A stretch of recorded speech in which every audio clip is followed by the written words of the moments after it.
Hey guys, how's it going? We're back. I like that. It was good. It was a twofer. Stereo. Back with some more comic book reviews, and of course, generally when I'm doing a comic book review, I like to go for titles that I really enjoy. And I know they're not everyone's cup of tea. Case in point, The Pro. Maybe not everyone wants to read a comic book about a prostitute who gets superpowers. I do. I love it. I feel like that could lead to all sorts of wacky antics. Oh yeah. Did you read The Pro? No, I didn't. She don't read The Pro. I'm gonna show her that. Well, I like the Grindhouse, so to me the idea of like a prostitute getting superpowers. It actually does sound kind of Grindhouse. Doesn't it? That sounds like it would be a Grindhouse thing. Yeah. But I'm getting off topic here. So I'm going to talk about, this is honestly hands down one of my favorite comic book series ever made. It is done. It's been done for a couple years now. Yep. And it's written by Warren Ellis. I always get Warren and Garth mixed up for some reason. Garth Ennis and Warren Ellis. But they're both fantastic writers, but I do happen to like Warren Ellis a bit better. It's called Transmetropolitan. This comic is literally one of the best written comics I have ever read. And I'm, as you can tell from me, I'm not normally one who's really into linguistics and, you know, maybe story. It's a lot of reading. It is. It's a ton and this one in particular, I'd have to say is my favorite Transmetropolitan title. Yes, yeah. Because basically Transmetropolitan, it's complete social satire. It's basically just poking fun. It's like the Batgirl issue. It's like the Batgirl issue kind of, but more so. So the story, kind of as a quick summary, because this is the first trade, I won't give away the whole thing, but I'll give you the basic plot. We're following a journalist who's kind of retired from journalism. His name is Spider Jerusalem. Best name ever. Awesome. So awesome. He lives up in the mountains at the beginning. He does, and he looks like Alan Moore. He's got huge facial hair, long beard, hair, everything. Beard. He hates everybody. He's naked all the time. He really hates clothing. Yes, he does not like pants. No, he does not, actually. The character. The character, yeah. Well, I don't know about Alan Moore. We can't. I don't know what he was wearing when he wrote Watchmen, but... Ew. Think about that. No, I'm sad. But he does get called up at the beginning by his publicist. Now, he signed a multi-book deal, and it turns out he still needs to finish one of his books. But he took all of but they gave him the money up front. Yeah, so... And he used it. Used it to buy a nice place out in the mountains. He's been there literally by himself for 3 years. Just, his place is a mess. He's basically a shut-in. So he's like, fuck it, guess I gotta go back into town, goes back into town. Well, and he hates people. Yes. That's an important thing, he hates everybody. Yes, as the quote on the back of this says, if you loved me, you'd all kill yourselves today. And trust me, if you ever see anyone walking around, like, he has the coolest pair of sunglasses, too. And I'll get to how he gets those, but... I want a pair of those. Yeah, I do so too. Fucking cool. Why do they not sell the official pair yet? I don't know. I don't know. I've only ever seen them on, like, Etsy. Etsy, yes. Yeah, I can see that. And I'm not willing to pay someone like $300 for something that maybe if I tried really, really hard, it could maybe He literally got two sunglasses. Two sunglasses and like tried to fuse them. Yeah. Get a Sharpie and color in the lenses. No, I can't. I can't remember the actual town that he goes to, if it is a real city, but this takes place in the future. But it's a future that makes sense. In my opinion. Yeah, I agree with that because we've made alien contact in this future. Mm-hmm. Yeah, they live with us. They live with us. People are trying to bang them. There's like hybrid themselves. There's half human, half alien people. They got that kind of like kill me sort of look to them. Like, just as an idea as to how advanced this thing is, he eventually gets a couple assistants down the road and he encourages them to start smoking because it'll help them, and he gives them anti-cancer patches. So you can smoke as much as you want and not your lung cancer. Just to kind of give you an idea as to how technologically advanced this is. So, but it's a very selfish future. It is. People are shitty in this future. They're horrible people. They're literally plugged into TV. Music, just screens. Everything is an advertisement. The sidewalks are advertisements. It's literally the most beautiful shitty city I've ever seen drawn. Yes. Is the best way I can put it. So he gets some money to start up again, gets a new apartment from his publicist, goes into his shower, and he asks for like a full cleanse or something like that. Yeah. And ends up burning all his hair off. It burns too. off all of his hair. So he becomes bald. There's a god machine in his apartment. You can just make anything. Anything you want. And that's where he gets his fucked up sunglasses, because they take photos, they can take video. I think they're implanted into his brain or almost something like that. Something weird. And the reason they're fucked up is because his appliance is on drugs. Yeah, that's right, that's right.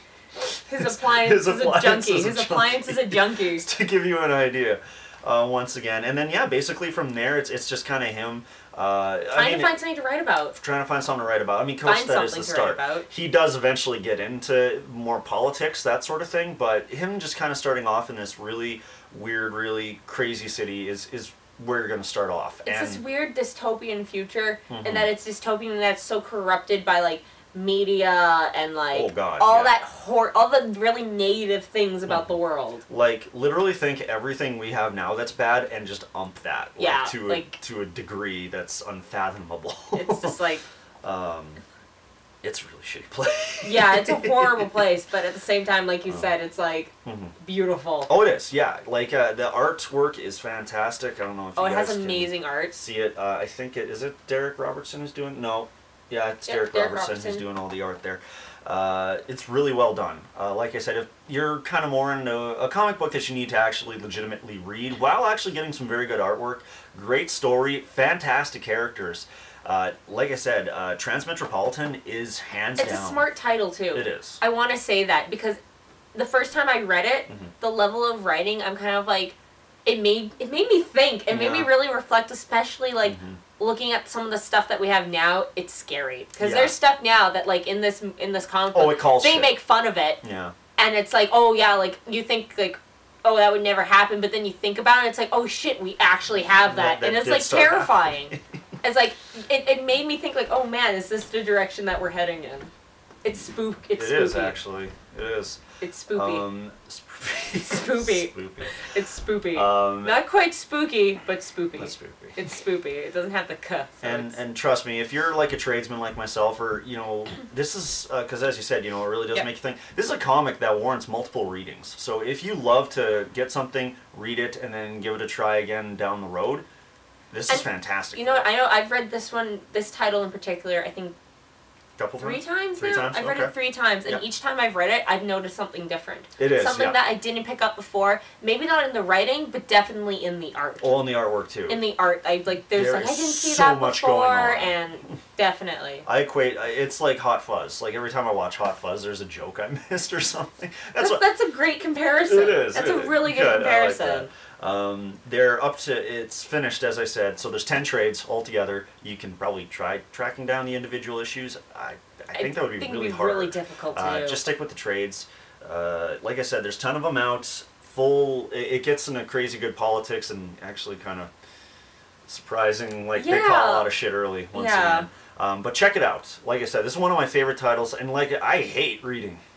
Which is why I review comics. You know, I can say that too. I tell people I hate reading, and they're like, you work at a store that sells nothing but books. I'm like, yeah, but they have pictures. Yeah, comic books have pictures. If it doesn't have pictures, I'm not friggin' reading it. That's boring. It's silly. But even someone who doesn't normally, you know, kind of go for that thing, this is fantastic. Pick it up, give it a try. I'm trying to think, what else did Warren Ellis do? Like, he kind of went on a Batman or something, didn't he? He's writing one of the superheroes right now. Yeah. Oh man, which title? I cannot remember. Sorry, He's writing a superhero title though. Yeah. Was he doing Ultimate Spider-Man? I don't remember. Point is, Warren Ellis, very, very, very good comic book writer, and it shows in this. See, that's the problem with good comic reviews. Is all I can really do is go like, "This comic's awesome. Check it out." It's so good. Please buy it. Support it. And that's exactly what I'm going to do. Well, this comic is really good. Buy it. I guess we need to find some comics that aren't good and review them. But then that's just going to be us, like, just a stack of comics like, this sucks, this wasn't very good. This had the potential, but isn't. Death of Wolverine.